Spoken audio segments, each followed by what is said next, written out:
Et donc, je ne vais pas vous parler d'AI, bien qu'il y aurait beaucoup de choses à faire dans le domaine. Je vais vous parler de la transformation durable. Et pour moi, c'est un enjeu simple, c'est innovation ou extinction. On y passe ou on est à côté de la plaque. Alors, pourquoi vous dire pourquoi je suis passionné là-dessus, puisque je vous ai parlé pas mal de trucs que j'ai fait, super rapidement. En fait, j'ai commencé comme un entrepreneur. J'étais un geek, un développeur, et je vous ai expliqué comment j'ai trébuché sur le marketing en me disant bah, c'est le chaînon manquant alors pour réussir, c'est pas la meilleure techno. Et j'ai toujours été passionné par l'innovation, et ensuite cette innovation m'a emmené dans les grands groupes dont vous voyez le logo, je vous fais grâce de la liste, où j'ai exercé dans pas mal de domaines, en priorité marketing et direction produit, à des échelles internationales. Mais plus près de nous, je me suis dit, fin 2021, j'ai dit mais comment je peux faire pour utiliser ce que j'ai appris, ce que j'ai expérimenté, pour aider les autres. C'était l'idée de transmission. Et je me projetais dans une vingtaine d'années avec peut-être en fauteuil roulant à expliquer à mes filles qu'est-ce qu'on avait fait. Et en gros, ouais, on a fait des gros événements, on a eu plein de milliers de personnes, on a éclaté les chiffres d'affaires. Je voyais pas. Alors, qu'est-ce que tu veux qu'on en fasse de ça? Et donc, essayer d'embarquer, c'était ça mon hit refresh. Embarquer un maximum de décideurs et d'entrepreneurs à prendre la transformation durable avec la banane. Pas le voir comme une contrainte, mais le voir comme une opportunité. Et les transformations dans notre industrie, on sait ce que ça veut dire. Salim nous a montré à quel point ça pouvait être disruptif. Donc de mon point de vue, on est à la croisée de 3 transformations et révolutions majeures. La première, vous la connaissez, c'est la transformation digitale et la transformation de l'expérience client. On est rentré dans l'ère de l'économie de l'expérience. Et dans ces 3 révolutions, on va voir que la crise sanitaire les a accélérées. Ici, bah oui, d'après McKinsey, 60% des consommateurs ont changé de comportement d'achat pendant les confinements, voire de fournisseurs. Et ils ne sont pas tellement revenus en arrière. L'autre stade, vous la connaissez probablement, c'est toujours de McKinsey. En 8 semaines de confinement, on a fait un bond en avant d'adoption du digital de 5 ans. Donc ça, c'est le premier choc. Mais en parallèle de ça, on a vu le deuxième choc, qui est le rapport qu'on a au travail et au lieu de travail. Et la chose qui a mis ça en exergue, c'était ce qu'ils appellent aux États-Unis la grande démission, vous vous rappelez?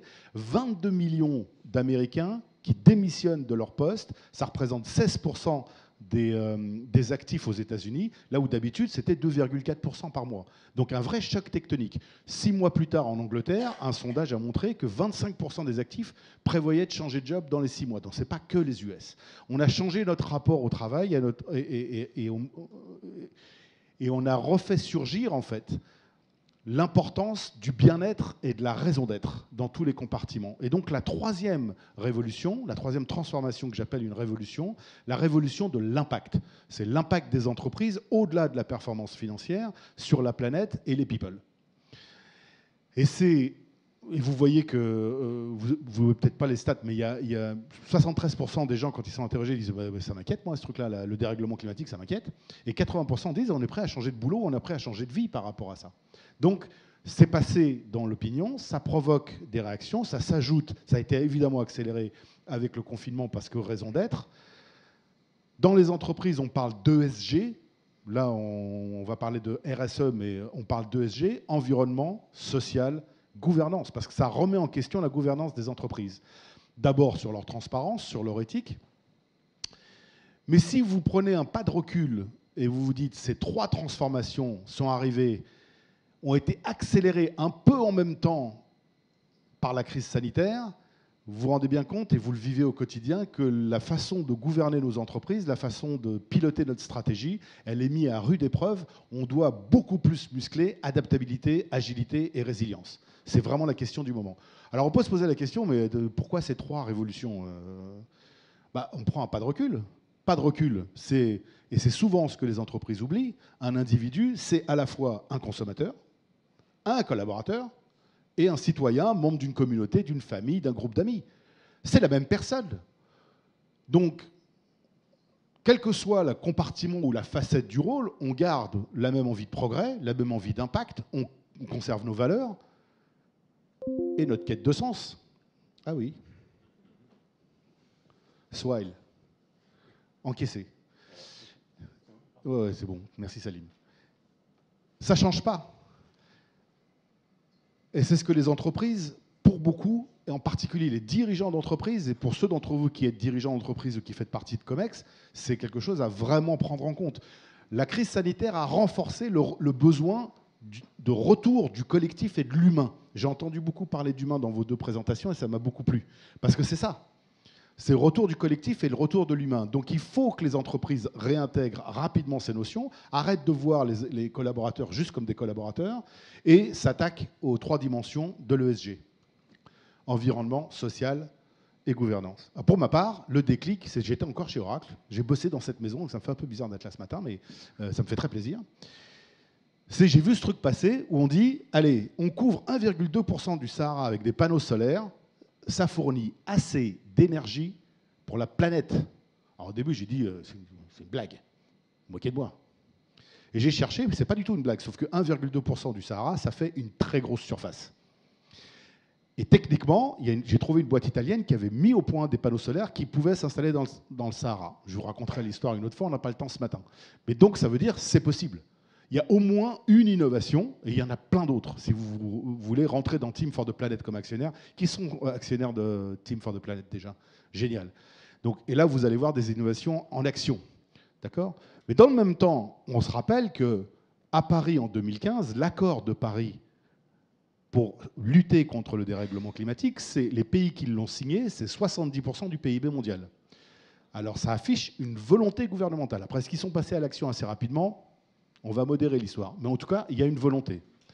La deuxième chose, c'est que les entreprises aussi montrent le chemin. On aime ou on n'aime pas Elon Musk, c'est un autre débat. Mais Tesla a fait la démonstration que mettre le durable au cœur de sa proposition de valeur et de son offre, ça marche. Capitalisation boursière de Tesla, 4 fois celle de Toyota, qui est le second. 8 fois celle de Volkswagen, quand ils vendent beaucoup moins de voitures. Tesla vend 1,3 million de véhicules, quand les autres en vendent 10 millions par an. Donc il y a une démonstration que les entreprises qui mettent ça au cœur de leur stratégie, ça marche. Au passage, c'est 37% de la capitalisation boursière des 60 premiers constructeurs automobiles. C'est impressionnant.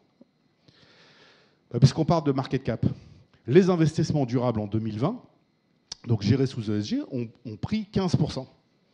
Ils représenteraient 35 300 milliards de dollars, c'est-à-dire 36% de tous les actifs de la planète.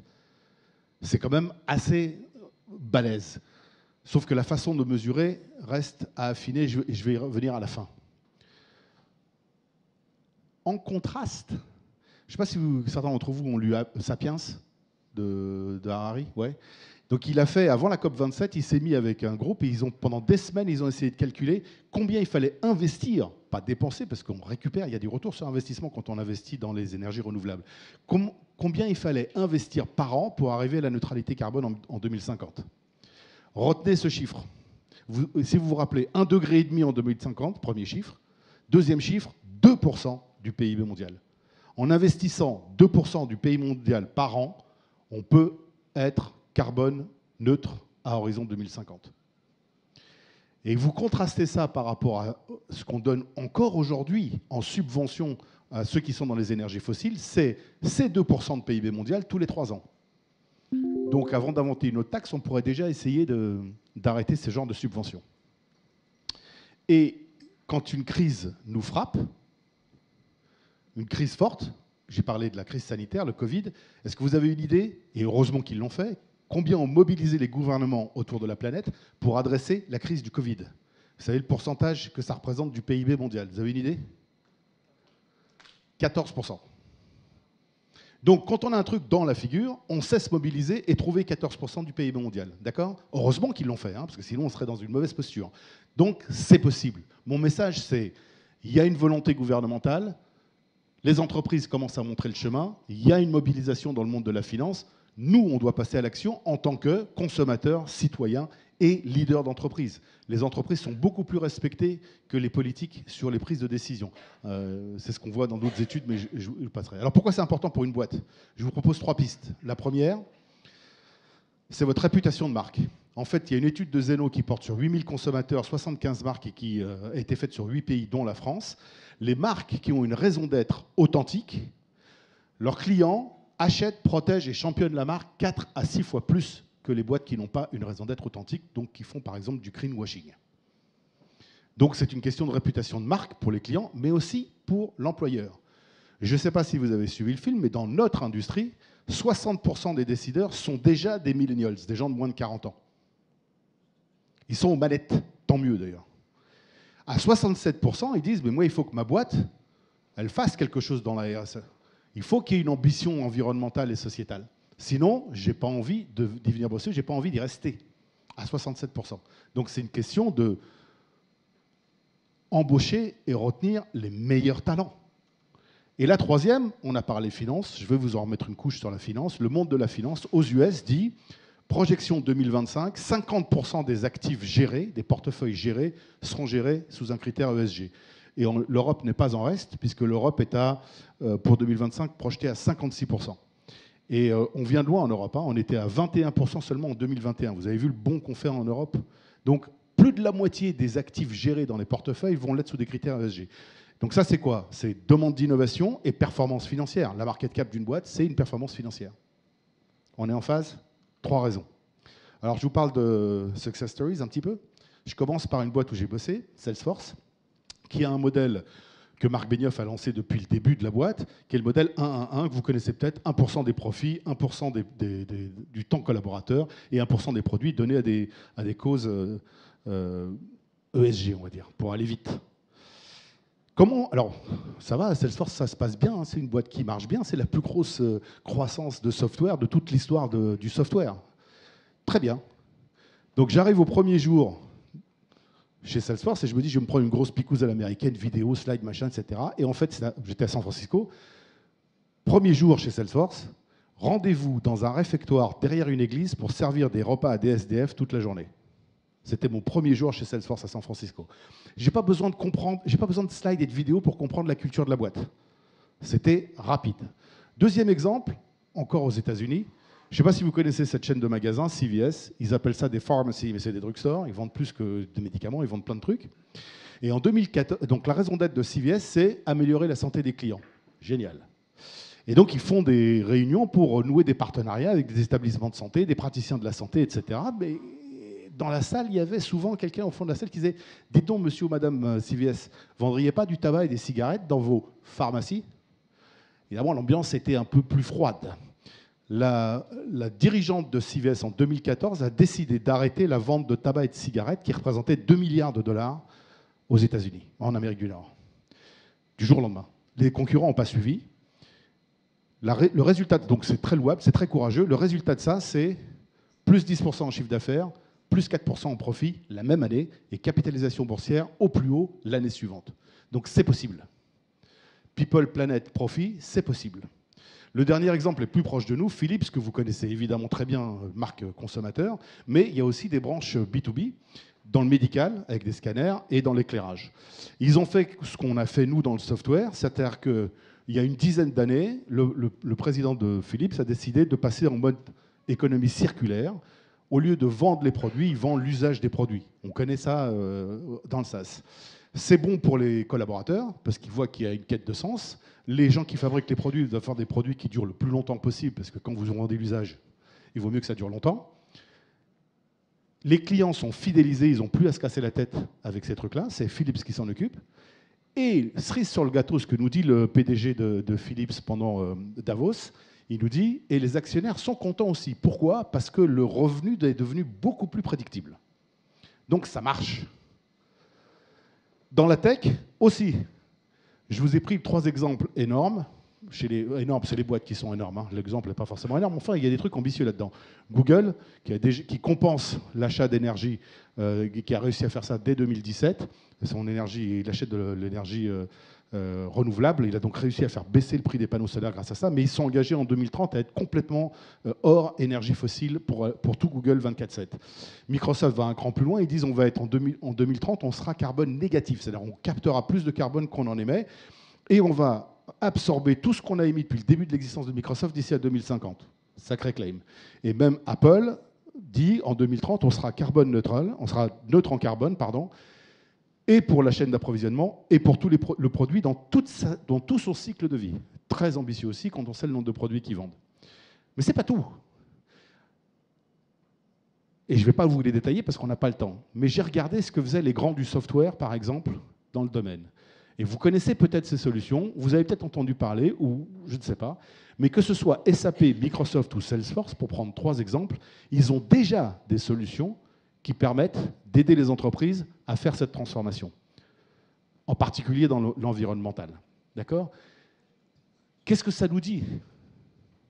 Est-ce que vous voyez des boîtes de cette taille se lancer sur des sujets juste pour une motivation éthique ? Peut-être, mais on va dire qu'il y a probablement une opportunité marché derrière. Et l'opportunité marché, elle est accélérée pour nous en Europe par la CSRD, qui est... Combien d'entre vous ont entendu parler de la CSRD ? Ok, ça va, donc je n'ai pas besoin d'en faire des tonnes. Donc, mais ça arrive dès cette année, c'est là. Donc pour ceux qui n'ont pas suivi le film, c'est une obligation de transparence et normaliser la façon dont on rend compte de plein d'indicateurs qui touchent justement à la RSE. Et pour vous donner une idée, il y a 140 indicateurs juste dans l'environnemental, mais ça touche tous les sujets de l'ESG. D'accord ? Ceux qui, comme moi, ont sévi dans les ERP, dans les logiciels de paye, dans la RH, etc., vous savez quand une contrainte réglementaire arrive, parce que la peine, là, pour en France, vous n'êtes pas conforme, le dirigeant va en prison. Et l'amende peut monter jusqu'à 10 millions. Donc il y a une espèce de volonté renforcée par la contrainte réglementaire. Et pour ceux qui ont bossé dans ces sujets-là, enfin en tout cas dans les sujets que j'ai évoqués, ERP, RH, etc., quand il y a des contraintes réglementaires, vous savez que c'est une fantastique opportunité marché. Ça touche dès 2024 50 000 entreprises en Europe, ce qui veut dire donc des PME. Et je vous ai mis les tailles. Hein. Cette année, c'est plus de 500 collaborateurs. Mais dès l'année prochaine, ça passe à 250. Et en 2026, ce sera plus de 10 collaborateurs à 700 000 € de chiffre d'affaires. Donc tout le monde va y passer. Donc, c'est vraiment quelque chose à prendre en compte. Pour moi, j'en retire 2 choses. 1, c'est une opportunité d'innover et de prendre ça comme un appui pour votre transformation, mais aussi d'en profiter comme une opportunité commerciale et de faire en sorte que ça puisse débouler dans vos offres. Donc je vous propose 3 éléments essentiels dans comment vous vous y prenez. La première, c'est fixer un cap clair. Il faut que tout le monde comprenne où vous allez. Vous n'allez pas pouvoir vous bagarrer sur tous les fronts. Choisissez vos batailles, mais parlez-en de façon simple, claire et mesurable, qu'on puisse comprendre comment vous avancez. La deuxième, c'est mettez l'innovation responsable entre les mains de tout le monde. Il faut que tous vos collaborateurs puissent y participer, à commencer par les ventes et le marketing.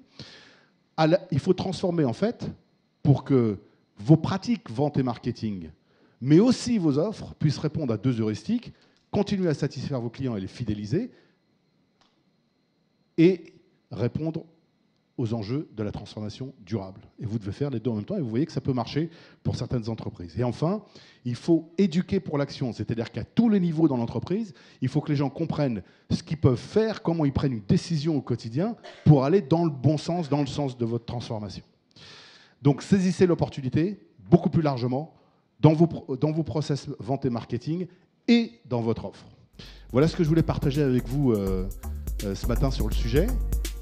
Vous en reparlerez avec Gilles qui fait un atelier sur le sujet juste après les plénières. Et maintenant, puisque j'ai un petit peu dépassé...